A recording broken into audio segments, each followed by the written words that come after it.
All right, ready first, and welcome to Podcast 10, where we're going to focus on relationships of a field grade officer. This is our third podcast that's solely dedicated to the majors of the Ready First Combat team. So let's get after it. Here you are, right in the middle of everyone in the brigade. And how you interact determines many things. The speed at which things get done, your reputation, and the efficiency and culture of our organization. So let's start with your battalion commander. Your battalion commander counts on you to run the battalion. Focus on the commander's intent and then provide the science that will enable him or her to make great decisions. That should be a very close relationship.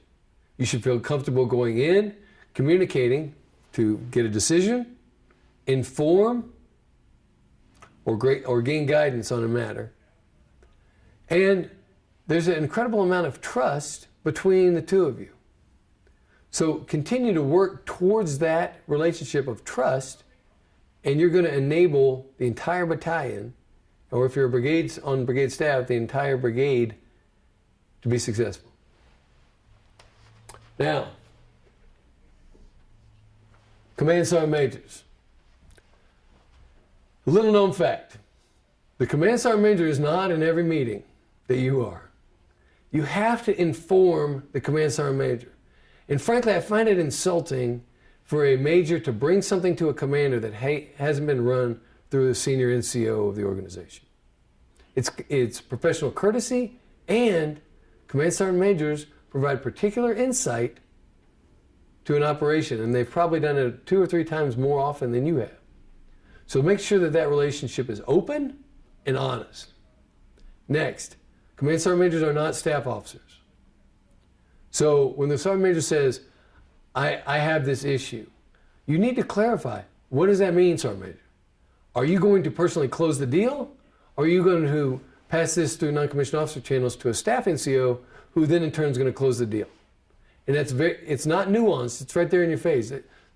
The communication between you and the Command Sergeant Major needs to be precise, because there's a lot of things on the Sergeant Major's plate, and there's a lot of things on yours, and if there's any gray area, that's going to cause some ball to drop. So make sure that that's straight.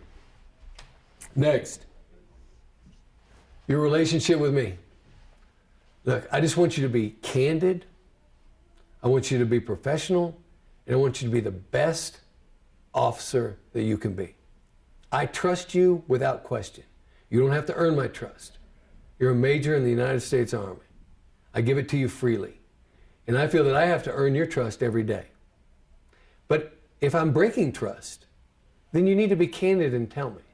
I want you to feel so comfortable as a major in this organization that you could come and talk to me about Jackie. You could say, I don't think that what Jackie did was right. You could confront me on the most personal level because you know the disagreement's not disrespect and that I value your opinion. Next, company XOs, the workhorse behind the company. Like, the company XO is really focused on maintenance, focused on the administrative systems with equipment, and making sure that we're ready to fight. The first sergeants are focused on personnel matters, and the commander should be focused on training. But whenever you see the company XOs, your first inclination is to give them another task. What I'd ask for you to do with your company XOs is stop and listen first. Be a good listener to company XOs and understand what challenges they're having. Because it's an incredible amount of pressure on that one staff officer that's getting tasked by everyone up at battalion. So take some time to listen, mentor, and help with resources as that young lieutenant is moving mountains for this organization. And that takes us to the company commander. Company commanders. It's harder being a company commander today than when I was a company commander. They have a lot on their plate. And really what I want you to focus on with the company commanders is compliance. So what we are challenged with is the companies have 50 things to do. I want you to help prioritize those and then enforce compliance to meet suspenses. The companies have more work than they can get done in a 24-hour period. So work with the company commanders to assist with resources to enable compliance. And then every once in a while, don't talk about work.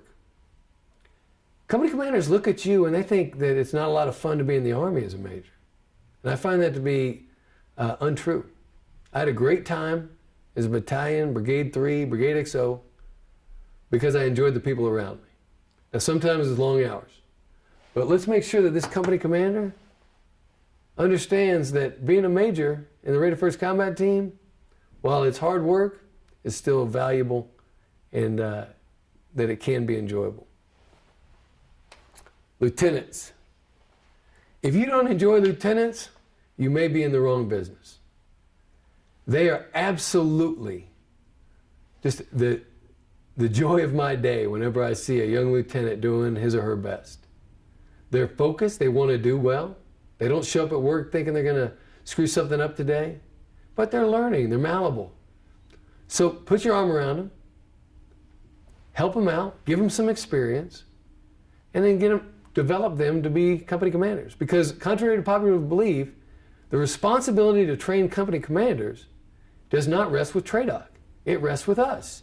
You learn to be a company commander in your first unit. And you take those lessons and it's further refined at the schoolhouse. But really the cornerstone of this is gained at your first duty station. So help us grow effective company commanders by spending time with lieutenants. The Ops Sergeant Major. When you think Ops Sergeant Major, I want you to think the NCOIC of the staff. Not just the S3 shop, but the entire staff.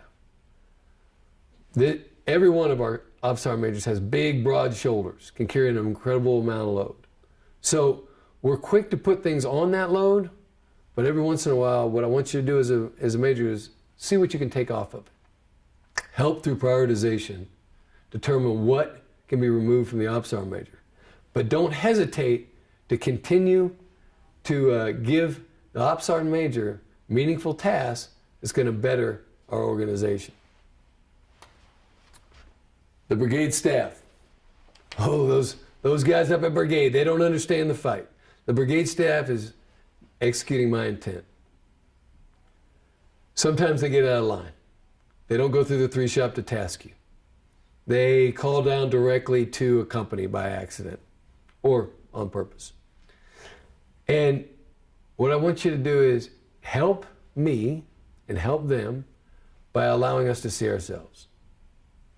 I want you to have a candid and frank relationship with the brigade staff without emotion. So let's be perfectly honest with one another and allow the brigade staff and battalion staff to work together in harmony. Your peers. Look, when you serve in a brigade combat team, you and your peers are moving mountains. Majors don't get anything done alone. They always rely on other majors to coordinate and synchronize and provide assets so that they can accomplish their mission.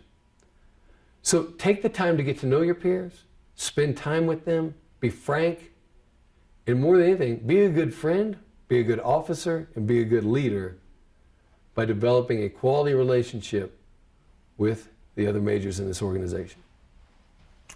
Last, your family. Look, balance is hard to achieve, particularly as a field grade officer in a combat brigade. So you need to establish some goals between you and your family. When I was you, my goal was I was going to be home for bath time every night. I never missed bath with my kids. It gave my wife a break and allowed me to spend some quality time with my children and went into reading to them and putting them to bed. What are your goals? What is the deal with you and your spouse? What do you want to do to enable more family time. My role is I come in early. I wake up super early. I get in here and I get about an hour or two by myself before PT. I work through the day and then I try to get out a little early at night so that I can get home, spend time with my family. I'm not always successful, but that's my goal every day. So you don't have to follow my model, but come up with your own. Do you want to meet for lunch? Do you want to go home after PT and see the kids before they go off to school? Do you want to guarantee that you're going to be home by 1830, 1900, or 1700? What works for you and your family? But that relationship, combined with all of these, is going to make you an effective field grade officer and really an effective person in life. If you do this, I guarantee you're going to have more fun at work, you're going to get more accomplished, and you're going to allow the Ready First Combat team to continue to be an outstanding organization. Ready First.